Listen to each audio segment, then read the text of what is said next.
सज के कुरुक्षेत्र में, सज के कुरुक्षेत्र में अरे चला है परबरी।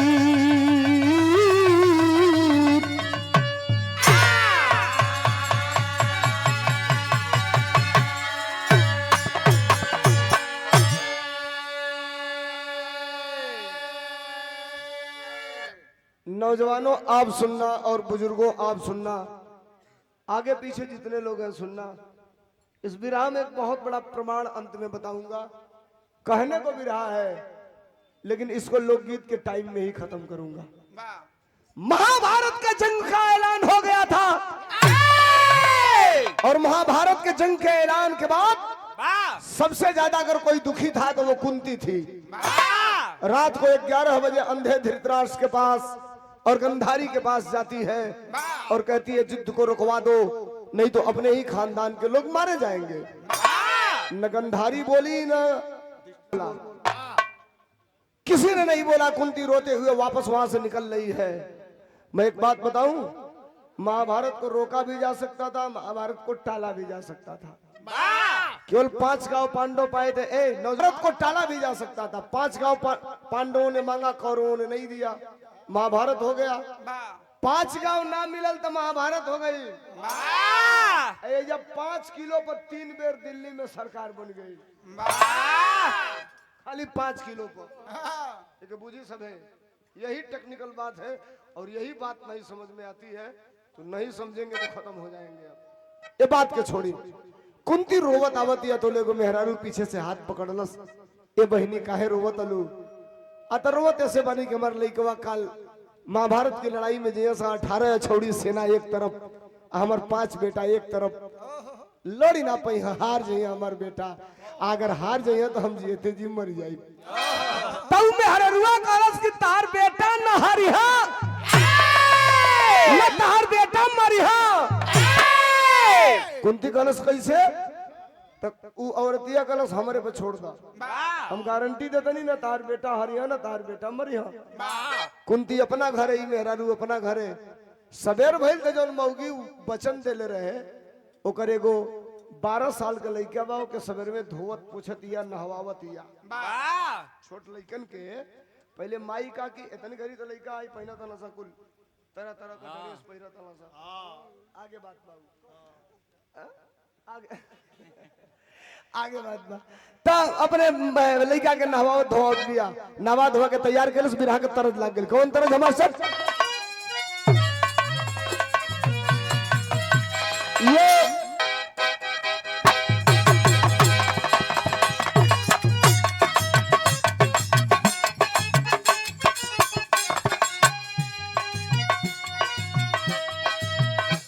कौन मेहरारू का मरद परदेश चल गई, लौट के आइल बा 2 महीना की बात, फिर जाए के तैयारी करो था तो मौगी कुर्ता पकड़ के खींच लेलस। मजा कलस का हरे तो कलस की मत जा, कलस ना जाई तो जन पोतेलू है पर आई ललका कहा का ना जाई तो आई कहां से का कहल जाला है के लगाओ लिपस्टिक। वाह लगो नया नाव भैया बता देना चुसुकी। रजनी जी अब दुकानी में जाके मांगा ले चुसुकी।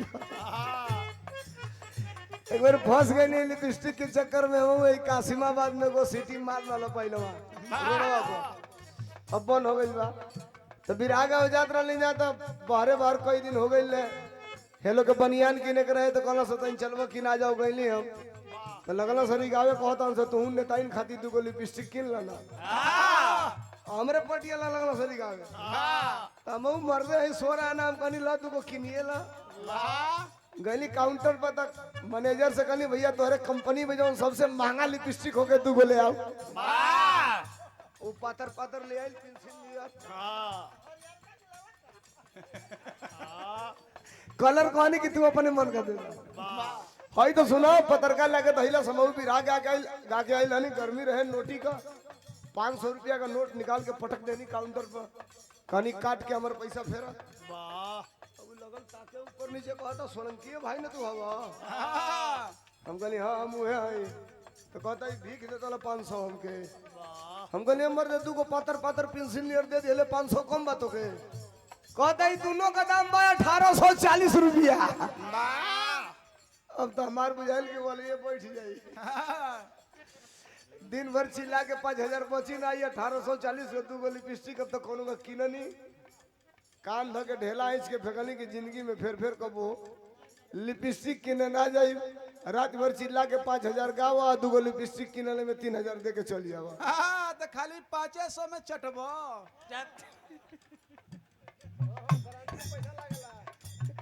नहीं तू ही टुनु चाटल एकदम मतलब मेहरारू मर्द से कहती है तरज हो कौन तरज हो का करे जाइबा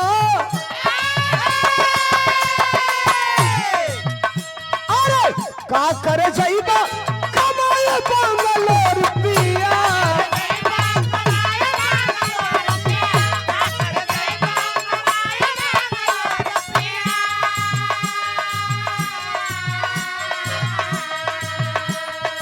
अरे का कर जाइबा कमाए मंगलोर किया खोली न त घर ही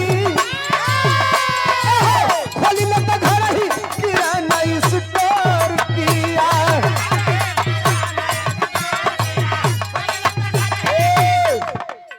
11-12 साल के लड़का के नहवा धोवा के तैयार कैलस, पीताम्बरी वस्त्र पहिरौलस।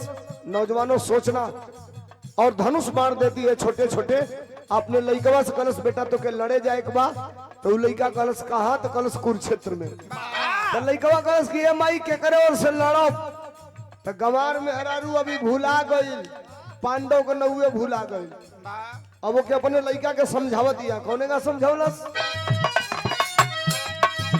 दूधावा का कर्जा चुकाई दी हमर बेटा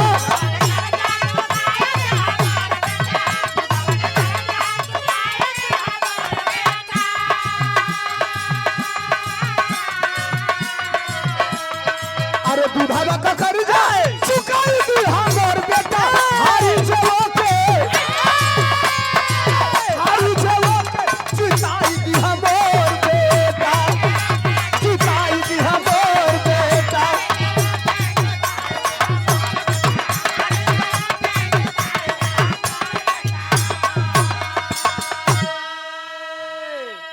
ए बेटा कुरुक्षेत्र भैया सर आवाज ना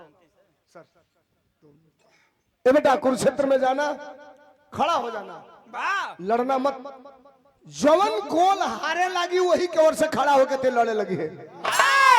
इसमें साइकोलॉजी आप पढ़े हैं, बायोलॉजी पढ़े हैं, कुछ नहीं पढ़े हैं तो ज्योग्राफी पढ़े हैं। सेंटिमेंटल ग्राफिक जो पैरा होता है उस बात को आप जरा समझिए। उसके कहने का पूरा मूल मंत्र ये था ओकरा ई बुझाइल कि 18 छौड़ी सेना कौरव के लगे बा या 5 भाई खाली पांडव बानो तो कौरव पांडव पर भारी पड़ी हो तो पांडव का नौवा ना जानत रहे तो अपने लइकवा से कॉलेज कीजिए हारी वही के ओर से खड़ा होके लड़े लगी है। ओकरे कहले का मतलब ये रहे कि कौरव हारे लगे कम पांडव हारे लगे कमजोर हो जाई है। अब लइका आशीर्वाद लेके चल दिहलस कुरुक्षेत्र के तरफ धनुष बाण ले ले भाई से ऐसे दौड़ता घन घन घन घन घन घन घन घन घुनघुन्ना बाजता घुनघुन्ना निकालो बुझात ना नहीं कब का बताइए लोग पहले लड़का छोड़ रहा सा तो माई काकी बाजारी जा सा मेला जा सा तो उनके डाड़ा खरीद के ले आवा सा डाड़ा हो के शुद्ध रूप से करधन कहल जाला तो करधनिया में को कौड़ी गुहल है वही बीचो में वो लम्हर रहे बात वही तो टाइम बढ़ जाए लमहर ना रहे लमहर जान तला कौने लइकन की करधन में लटकावल जाओ इतनी घड़ी न लइकन के जन्म ते टीटी का जोकी का अंडरवियर पहना दिया जाता आएगो मौगी हो पहना उतली से उजर का का जवानी रहता का हो हागी कौन चीज हागी ना हाई तू कौन ना बताओ चलो का होगा पंपस हां हां त नीके बा सारे एक बार पहना देतली से सवेरे आको दे से दिन भर हो गए हां साज ले लो नहीं आवे अच्छा पूरा लटके लगा था पूरा जब वजन होके तुम निकाल दो चलता फिरता टॉयलेट हो वाह अरे टुनु मास्टर पहनाई देर जाता इतनी घड़ी लड़का पहने तो ना सो उतनी घड़ी पहले के जमाना में बड़ा गरीबी रहे भैया 8-9 साल ले लड़का उघारे निघारे घूम सका जंगिया चड्डी पहने के मिले दो चार गो वही में बड़ा बिगड़ा लड़का रहा सा लइकन के देखले को पहले कई गो रहा सा जो अंगूठा पिया सा ओकर का आदत पड़ल है मुंह में डाल के चूसा सा तो वो अंगूठे में पातर हो जा एक आध गो बिगड़ा सारे रहा सा जब देखा तब गप दे बस पकड़ के मिसल चालू कर जब देखा तोले गप दे हाथ यही रहेगा मिसल चालू कर औ देहिए ना धर से दोबारा आ सके तो खा पिया सा देख लो वही का टूटल एगो है या तब महतारी काकिन के लइकन खातिर ओकुल से बढ़न डॉक्टर केहू ना है। अच्छा ये बताओ एकर कौन दवाई बा मेडिकल स्टोर पे जाके कहो हमार लइका खाली छुन्नी पकड़ के मिसत है एकर कोनो टैबलेट द ठीक होखे वाला एकर कोनो टैबलेट ना मिली त माई काकी का कर सके चानी के एगो हेते बड़ा बनवा के छुन्नी ओही जन्नी एकदम ओही पर गांठ बांध के ओही कर धनिए ओही पर लटका दे मेन सेंटर पर इनका आदत बन मुलायम का नरम का पकड़ के मिसले को जब लटकावा सो एक बार पकड़ा टाइट लगे तो हाथ हटा दा दूसरा बार हटा दा देंगे 10 दिन 20 दिन में आदत छूट जा ये देखम मेहरान का टैक्टिस रहल माई का आशीर्वाद लेके वो लइका चलत बा एहर भगवान श्री कृष्ण सवेर का टाइम है दिमाग लगौले हो कि आज महाभारत का लड़ाई चालू हुई कौरव के तरफ से पहला बाण के चलाई या पांडव के तरफ से पहला बाण के चलाई तोले उनके दिमाग में लौकल ध्यान में लौकल कि एगो लड़का आवता धनुष बाण लेके आ जाई अगर कुरुक्षेत्र में तो अकेले पूरे महाभारत के खत्म कर दी उठ गई ना ब्राह्मण के भेष बना लिया आ पांडवन से कहला कि तनी सा तू लोग ध्यान धरा आराम करा अब हम जाते हैं कुछ इमरजेंसी काम हो चल हवा विराह का तरफ बदल गई कवन तरह हमारे साथ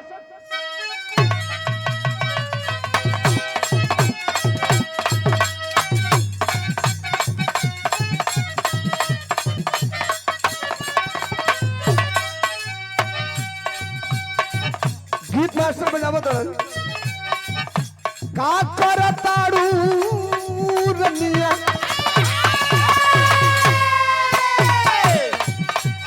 अरे का करताड़ू रनिया हमके बतावना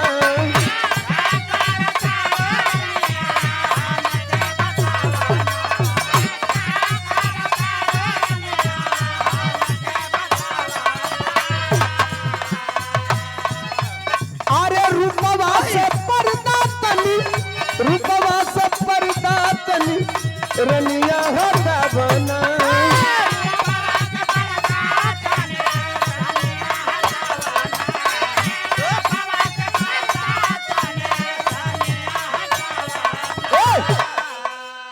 छोड़ा भगवान कन्हैया ब्राह्मण का भेष बना के आके रास्ते में खड़ा हो गई ना और लइकवा धनुष बाण लेके ओहर से आवता भगवान कन्हैया जानत रहना कि एकर लगे एक्के गो बाण बा अगर चला दे तो पूरा महाभारत खत्म हो जाई लइका यार से जाता भगवान कन्हैया बीच में खड़ा हवन हाथ दे के रुकला कहला कि ए बेटा रुक लइका ब्राह्मण समझ के रुकल हाथ जोड़ के प्रणाम कैलस का महाराज कहला कहाँ जाता ने कहलस कि महाभारत में जाता नहीं का करे तो लड़े जाता नहीं के करा और से लड़बे तो कहला जे हारी वही के और से लड़ब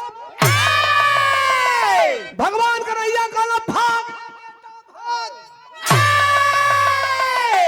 कलश काहे भागी कहला इतना बड़े बड़े वीर हम सब बाण चले से तो बाण के हवा से कई कोस उधिया के जाके गिर जाइए जर्सी साढ़ देख ले बोलो छोटका ना जो भगवान कन्हैया कहला तोले दुई बेर हैगा खुरियाइल ह खुरिया का कलश के खबरदार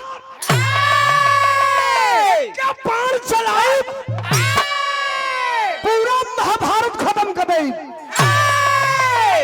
भगवान कन्हैया कहला चढ़ गईले बेटा दाव पर ये तो खोजत रहनी हम ते एक बार से महाभारत खत्म कर देबे कहलस हां तो कहला हम कैसे जानब तो कहलस तो के जोने ना आजमावे के बा आजमा ला भइल का मास्टर भगवान कन्हैया कहला अगर वीर हो तो एक काम करो का कहला वीर अगर हवा या पान अगर हवा अपन वीरता देखावना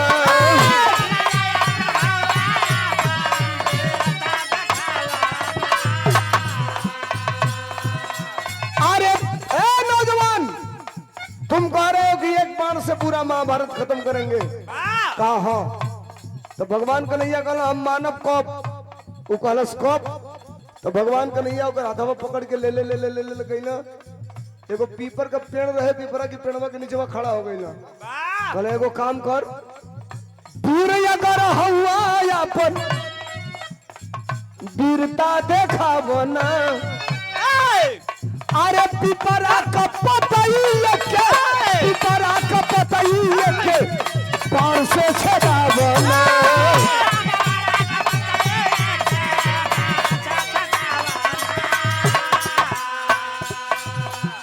100 रुपया का पुरस्कार काशी डेयरी के सहायक गजेंद्र कुमार यादव भैया की तरफ से सादर नमस्कार बा, प्रणाम बा, सबके धन्यवाद बा। मैं कब जानूंगा कि तुम एक बाण से महाभारत खत्म करोगे? हई पीपर का सगरी पतई एक बाण से छेद देवे तो हम जानब कि ते महाभारत एक बाण से खत्म कर देवे। लइकवा कहलस बस इतने में तू जान जाइबो। तो भगवान कन्हैया कहला तो के बॉस बुझाता है, इतने बुझाता। निकाला तरकस से बाण, चढ़ाया धनुष पर, आंख बंद करके मंत्रों का उच्चारण करना चालू किया। तो ले हर भगवान कन्हैया का कहला कि एगो पीपरा का पतैया तूर के और नीचवा गिरा के अपने लतवा से दबा लिया। और वो लइकवा का कहिस मास्टर,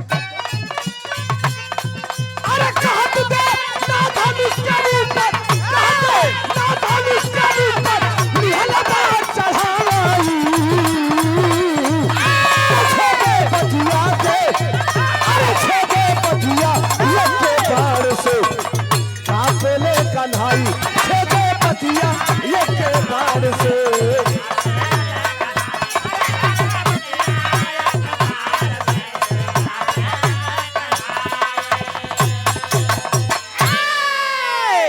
निकाल करके तरकस से बाण धनुष पर चढ़ा करके चला दिया। हन हन हन हन वो बाण पूरा पीपरा के पतैया के छेदत छेदत छेदत छेदत आके भगवान कन्हैया की पंजवा पर बाणवा खड़ा होके गनगन गनगन गनगन गनगन नाचे लगा। दादा भगवान कन्हैया का नजर पड़ल, कहला अरे लइकवा रे तो से कहली पीपरे के पतई छेदे के तो तोर बाणवा हमारी यही पंजवा पर का करता। कहला से महाराज कुल पतैया जो छेद देलस, एगो पतैया तोहरी पंजवा के नीचवा बा। पंजवा हटईबा तो ओके छेदी, और ना हटईबा तो तार पंजवा छेद के ओके छेदी। जो कहलस पंजवा छेद के छेदी तो हटौला गोल कहला सारे कहीं सही मत छेदवा दे। जो हटौला तो ले तरकस का निकलल बाण छेदलस पतई, पकड़ के बाण अपने तरकस में रख लियलस। कलश के हम जाता नहीं, मान गया कि हम बलवान हैं। भगवान कन्हैया कहला कि बहादुर लग रहे हो यार तुम। लइकवा कलश के मर्द आनहर हो का तुम, जोन कहला उ कह देली, अब वो कहता लगे बहादुर लग रहे हो। कहला जो बहादुर होता है वो दानी होता है। कहला दानी? तो कहला हाँ, जो बहादुर होता है वो दानी होता है। तो कलश तो हम का जाने कि भीख मंगा से हमार पाला पड़ गई बस सवेरे सवेरे। मांगा जोन मंगबा दे। भगवान कन्हैया कहला ना मांगब, 3 वचन दे। तो कलश 3 बहु दे। भगवान कन्हैया मांग दिला वो लइका से, का मंगला बिरहा में टेढ़ी लगल कैसे मास्टर।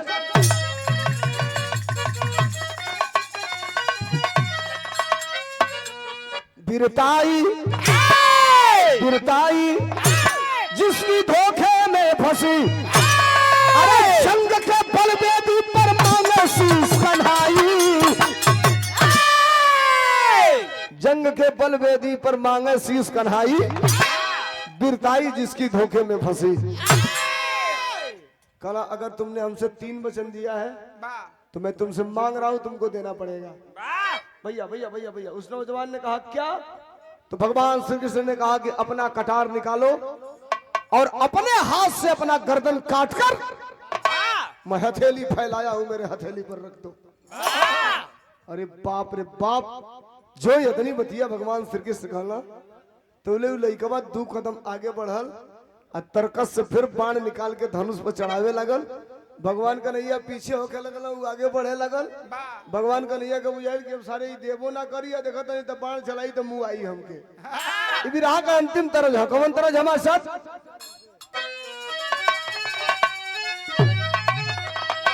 ये हमारे छोटे भाई 11 नंबर वार्ड से जिला पंचायत सदस्य के प्रत्याशी भाई राकेश यादव, क्षेत्र पंचायत सदस्य, ग्राम सभा भोजपुरवा, आपके तरफ से भाई के तरफ से 51 रुपयों का पुरस्कार। मालिक सुखी रखें, आप अपने कार्य क्षेत्र में दिन दुना रात चौगुना प्रगति करें। तरस कमन हमारे सब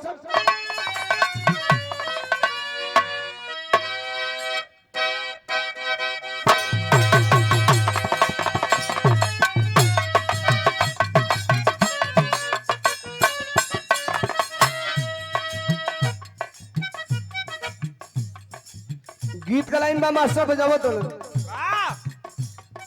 अरे चूड़ियों पर नाम,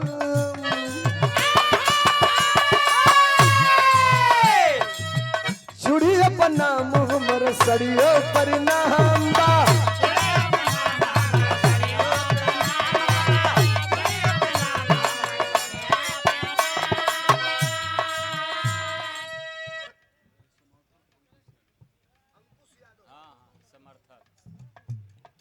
ये भाई राकेश यादव वार्ड नंबर 11 जिला पंचायत सदस्य के युवा प्रत्याशी, इनके समर्थक अंकुश यादव के तरफ से ये 51 रुपयों का पुरस्कार। भाई सुखी रखे, ईश्वर सलामत रखे। मास्टर चूड़ियों पर नाम हमर सड़ियों पर नाम बा, अरे उनका खातिर हमारी जिंदगी तमाम बा। एहो सरधा पूरा तमरे मनावा के, एहो सरधा पूरा तमरे मनावा के, गोदा गोदा खली फाइन, हो गोदा गोदा खली फाइन, गोदा नामा के गोरे हथवा पर नाम से जन्मा के, गोरे हथवा पर।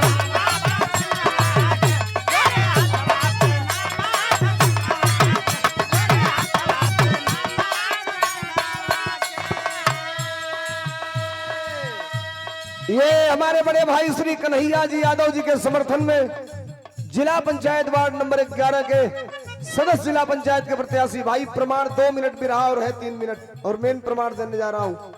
ये 200 रुपयों का पुरस्कार देकर के सम्मानित किया गया।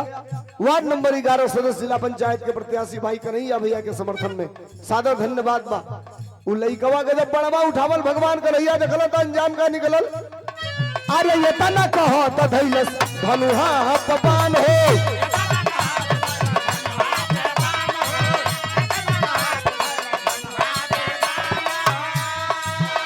अरे कारण बताव ना तो ले बेजान हो।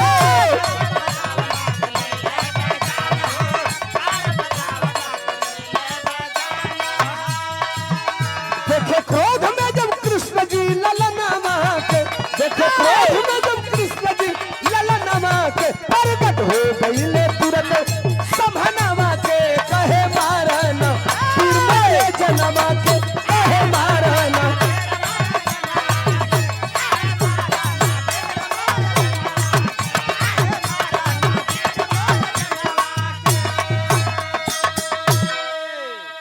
अब तक विरह आपने सुना, बात को समझ लीजिए। विरह मेरा यहीं से समाप्त होने जा रहा है, लेकिन जो चीज शायद आपको नहीं पता होगा वो बताने जा रहा हूं।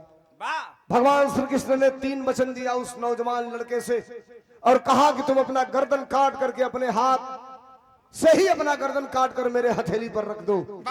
वो नौजवान जब धनुष पर बाण चढ़ाया तो भगवान श्री कृष्ण ने कहा कि आपने कहा था कि हम 3 वचन दे रहे हैं, जो मांगोगे वो दूंगा, लेकिन आपने धनुष पर बाण क्यों चढ़ाया?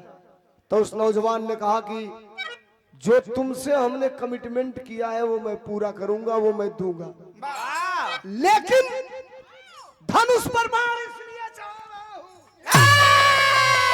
इसलिए चढ़ा रहा हूं धनुष पर बाण कि हमको लग रहा है कि जिस भेष में आप हैं ये नकली है, असली भेष में आप नहीं है।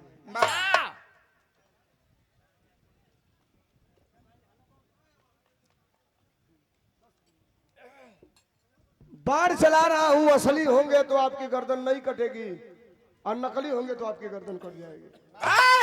भगवान का नहीं सोचना कि हमारे सोचते विचारत का तो ले चला दी, हमारे मुड़िया कट जाई तो फिर पांडव का का हुई। 1 मिनट लागल हर हर हर हर शरीर बदल के भगवान का नैया को असली रूप में आ गया। भगवान श्री कृष्ण चक्र सुदर्शन लिए, तेजस्वी रूप लिए, काशीदास बाबा के पूजा में कहीं न कहीं भगवान श्री कृष्ण का अंश होता है। मेरी बात को आप समझिएगा, मैं कहना क्या जा रहा हूं। अब जो ही भगवान श्री कृष्ण को उस नौजवान ने देखा, पैर पे गिर गया, हाथ जोड़ा, कहा साहब गलती हो गई, हमने आपसे जो वादा किया वो पूरा नहीं किया, अब पूरा करने जा रहा हूं। आप भगवान श्री कृष्ण हैं। निकाला कटार, अपने गर्दन पर कटार सटाया, पकड़ा झोटा, मुड़िया अपन काटे जाता। नौजवानों सुनना, बुजुर्गों सुनना, जो पीछे बैठे हैं वो सुनना, गर्दनवा अपन काटे जाता। तब तक कहा कि मैं अपना गर्दन काट के आपको तो देने जा रहा हूं, मर जाऊंगा, मेरी आत्मा भटकेगी।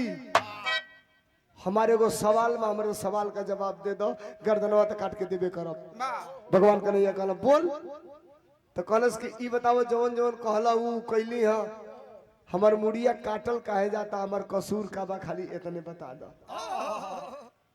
तो ए भैया 2 मिनट रुक जाओ, ए भैया 2 मिनट रुक जा, बिगड़ जाई बिरहावा, बस 2 मिनट और कोई जरा 2 मिनट खाली, अंतिम बात। भगवान कन्हैया कहला कि ते ठीक कह दले, ते मर जाइबे अगर ते कारण ना जानबे गर्दन कटले का तो तोर आत्मा भटकी। ते जानल चाहतले तले हम बताओ तनी कि तोर गर्दनवा काहे काटा तनी। उ लइकवा से भगवान श्री कृष्ण बतावत रहन, कहलन ए बेटा, जिस लड़ाई में तू जा रहा है उसका नाम है महाभारत, जिस जगह जा रहा है उसका नाम है कुरुक्षेत्र, और तू अपने मां से वादा किया है कि जो टीम हारेगी उसी के तरफ से लड़ूंगा। तो कुरुक्षेत्र में 2 टीमें हैं, अधर्म के रूप में 18 यशौरी सेना लेकर कौरव खड़े हैं, और धर्म के रूप में तेरे खानदान के बाबा, काका, चाचा 5 पांडव खड़े हैं, और मैं धर्म के साथ खड़ा हूं। मैंने प्रण किया है धर्म को जिताऊंगा, अधर्म को हराऊंगा, यानी कि मैं पांडव को जिताऊंगा, कौरव को हराऊंगा, मैंने वादा किया है। और तुम अगर कुरुक्षेत्र में रहोगे तो तुमने अपने माँ से वादा किया है कि जो हारेगा उसी के तरफ से तुम लड़ोगे। तो कौरव हरिया तो कौरव के तरफ से खड़ा होकर लड़बे, आ तोरे लगे एके गो ऐसा बाण बा कि बाणवा चला देवे तो कुल महाभारत एक के बाण में खत्म हो जाई। पांडव को छोड़ा हम तहस नहस हो जाई वही जा। तो तोरे खानदान के जितावे खातिर, धर्म का विजय पताका फहरावे खातिर तुम्हारा गर्दन काटना जरूरी है बेटा। ऊपर बड़ी 12 साल का लड़का कहा कि ठीक है। निकाला कटार, धैले झोटा, खचाक दे गर्दन कटलस। भगवान कन्हैया ऐसे हाथ फैलौले रहलन, हथेलिया पर गर्दनवा पटक देलस, फच दे खून का छींटा पड़ल भगवान कन्हैया के मुंह पर। एक हाथे खूनवा पोछलन, आ ओ कटल की मुड़िया के अंखिया को तकलन, तो ले टप टप 2 ठोप कटल की मुड़िया के अंखिया से आस टपक गई। भगवान कन्हैया कहे कि बहादुर रोता नहीं है यार, तू रो क्यों रहा है? कहा कि मैं रो नहीं रहा हूं। कहे कि मेरे आंख से आंसू इसलिए टपका महाराज, बड़ा सरदार वाला की महाभारत का लड़ाई देखो, अब तो मुड़िए कट गई तो अब कौन लड़ाई देखो।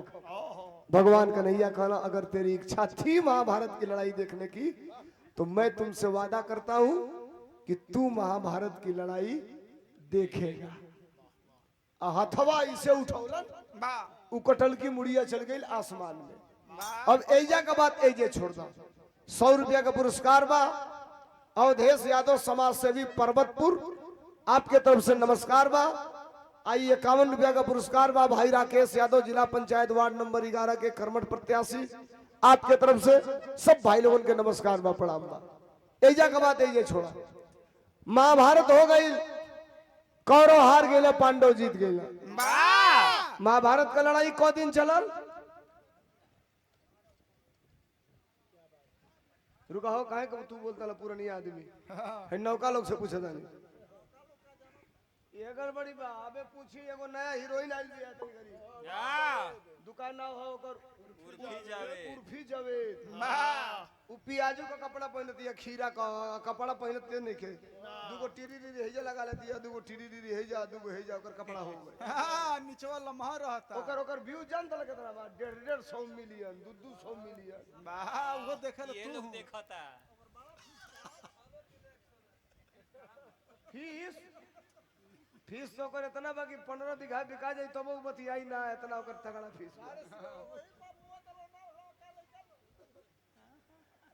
महाभारत की लड़ाई 18 दिन चली कौरव हार गए पांडव जीत गए सब अपने घर चले गए एक हफ्ता के बाद नींद टूटल बा तो भीम गदा लेके खड़ा बड़ा कहा था कि हम ना रहती है गदवा ना रही तो महाभारत का लड़ाई ना जीतल गई और तोले अइलो अर्जुन कहला कहो भाई कैसन फाटत अला कहला जेके जेके मरली अब गदा से ओकर मुड़िए खरबूजा नियर फाट गई तब जीतनी है जा अर्जुन कहला कि मैं कर्ण को मारा पितामह को मारा द्रोण को मारा हमारे अंदर घमंड नहीं के तोरे अंदर घमंड हो गई हम ना जीतनी तो के जीतल तोले पांचों भाई आ गए लो अपने में फाइटा फाइटी हो गई हम बड़ा तो हम बड़ा हम बड़ा तो हम बड़ा भैया भैया भैया नाम 111 रुपया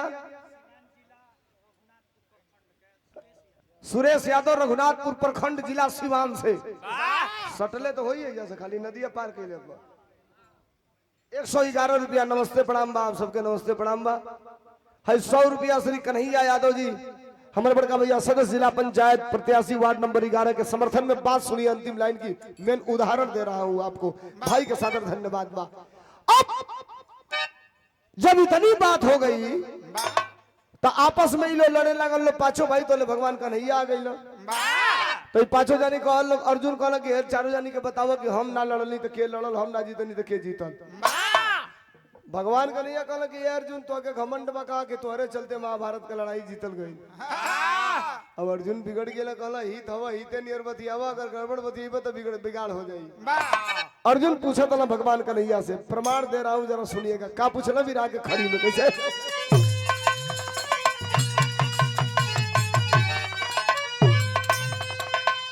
काला के असल विजेता कौन बता दे मोहन रसिया बंसी वाले के समझ में आई सारी बतिया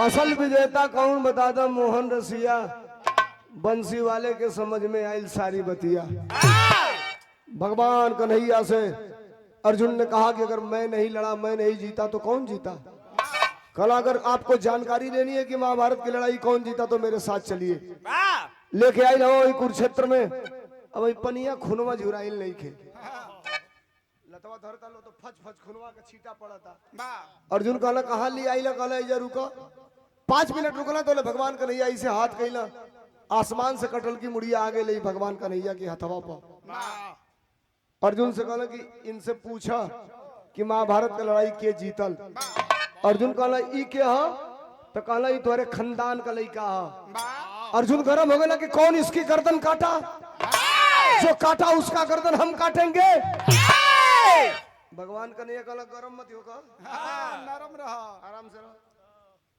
शुक्र मनावा कि एकर गर्दनवा कट गई तो तहार गर्दनवा कटले से बच गई अगर एकर ना कटल रही तो तहार कट गई यही से पूछा ही बताई अर्जुन कहला कटल की मुड़ी आई मुड़ी कट्टा बताई कि के महाभारत का लड़ाई जीतल भगवान कन्हैया कहला मर्द शुद्ध भाषा बोला पूछा पहले अर्जुन कहला लड़का है बच्ची बोल बोल हम के देखले के मुंह आवत इतना बाण मरली तोरो खानदान के केहू रहेगा मार के कोई जन के फाड़ देनी हो बताओ लाखों लोग का मुड़ी कटने केहू के देखले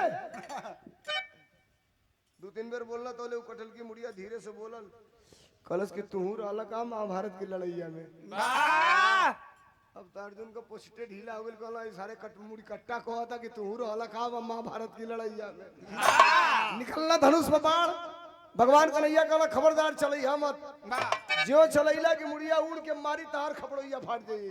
वाह अब अन्य दूसरे के फरले वाला है मेरी तुहार फाड़ी। वाह ऐसे पूछो फिर कहला कि ए बेटा बताओ महाभारत की लड़ाई में किसको सामर्थ्यवान बनकर, प्रतिभावान बनकर और बलवान बनकर के लड़ते हुए देखा है? वाह कहा अगर हमसे पूछ रहे हो तो मैं बता रहा हूं कि महाभारत की लड़ाई लड़ा कौन और जीता कौन। वाह एकदम सन्न है सब लोग। उकटल की मुड़ी बतावती है, क्या बताओ?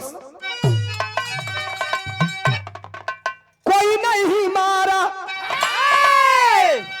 किसी को रण बीचे, कलश का सगर महाभारत है कन्हैया है जीते।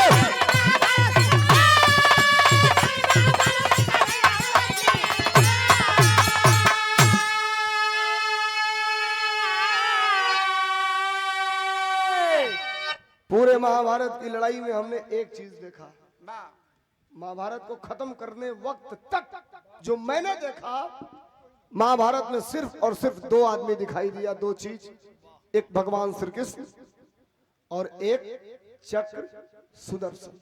वाह हाँ तू रथवा के पिछवा रहा लोगवा ठेला तोला धोकवा का जानी आड़े लुकाई लोगवा हम नहीं देखले हो खब तो कर कोनो बात ही नहीं के। वाह अर्जुन पलटला चारों भाई का हाथ पकड़ला कहला चले के घरे ही लिया ना लला बतावे खातिर ई बेइज्जत करावे खातिर एजा लिया लला। वाह भाई सारे मुड़ी कट्टा कहता कि रथवा के पिछवा लुकाई लोगवा तक जनी ना देखले हो। ई पांचों भाई जाए लागल लोग। वाह अर्जुन कहला आवा चाहे ओनिए उफोर पड़ा उसे हमसे के कुछ ले देवे के। अब सुनिए ये करण भैया के तरफ से राकेश भाई के समर्थन में जिला पंचायत वार्ड नंबर 11 इनके समर्थन में 51 रुपया का पुरस्कार बा। करण भाई के धन्यवाद बा। अब आइए ये कन्हैया यादव जी जिला पंचायत सदस्य वार्ड नंबर 11 के प्रत्याशी, इनके समर्थन में इनके समर्थकों के द्वारा 100 रुपयों का पुरस्कार देकर के सम्मानित किया। धन्यवाद। मेन बात सुन लो, असली प्रमाण प्रमाण सुनिए। ए भैया भैया भैया भैया आई प्रमाण सुन लो। पांचों भाई जाए लगल लोग भगवान कन्हैया सोचना कि हथवा पर से ही मुड़िया आसमानवा में फेंक दी वाह तब हम जाए। वाह जो ही वो मुड़िया उठा के फेंकल चला वाह तो ले वो कटल की मुड़िया के अखिया से हर हार आंस का धार टपके लागल, गदोरिया से भर के आंसुइया नीचे टप टप टप टप छुए लागल। भगवान कन्हैया कहला कि अब काहे रोवत ले? वाह कलश ए साहब रोवत ऐसे वाली कि सबको उद्धार कर दिया, हम कबले त्रिशंकु नियर ऊपर नीचे लटकत रहब, हमरो उद्धार कर दा। वाह तो भगवान कन्हैया कहला कि जो तोरो उद्धार हो जाई। वाह तो कटल की मुड़िया बोललस कब? तो कहना कल युग में। वाह ई कल युग ह आज तारीख ह 11 अगस्त सन 2026। वाह 11 अगस्त सन 2026 आजुओ के डेट में कटल की मुड़िया बा। ए नौजवान भाई लोग रुक जा, पैसा ले लो। आजुओ के डेट में कटल की मुड़िया बा। भगवान कन्हैया कहला कि तोर कलयुग में उद्धार हो जाई, तो ये कलयुग में ओकर उद्धार हो गइल बा। वाह आजुओ की डेट में कटल की मुड़िया बा। कहाँ बा, कौने रूप में बा, यह प्रमाण आपके बीच में है। कैसे मास्टर? अरे बचन आपन पूरा कैले प्रभु घन श्याम हो। अमन यादव वर्तमान वार्ड नंबर 11 से। अच्छा फागू भैया के सम्मान में कहाँ बड़ा हो? चल गए कि बाड़ा? इनका बाबा हो हमारे भैया का, कहला कि हमारी बाबा लगे हैं। धन्यवाद। अब सुनिए आज के डेट में वो कटा हुआ शीश, वो कटे हुई मूड़ी भगवान कन्हैया के आशीर्वाद देने के बाद बा कहा, कौन रूप में बा मास्टर? अरे बचन आपन पूरा कैले प्रभु घन श्याम हो। परबरी कयाचू भैले खाटू श्याम हो।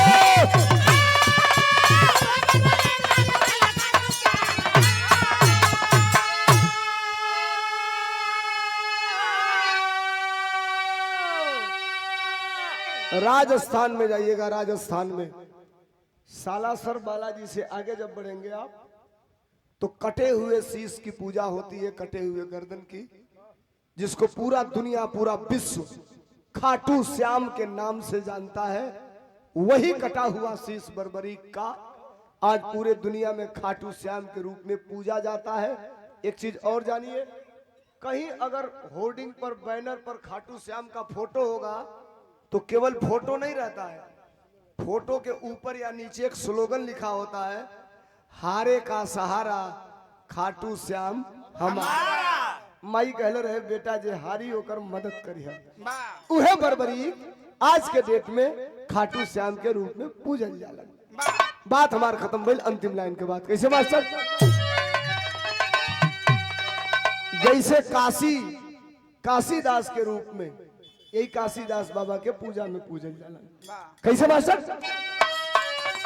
गुरु बिहारी गुरु गणेश है धन्य हरि की माया, रामदेव चंद्रिका कबीर जी धूप कहीं पर छाया, बिरताई जिसकी धोखे में फंसी, सोलंकी गाया कभी के नई नई कविताई, बिरताई जिसकी धोखे में फंसी।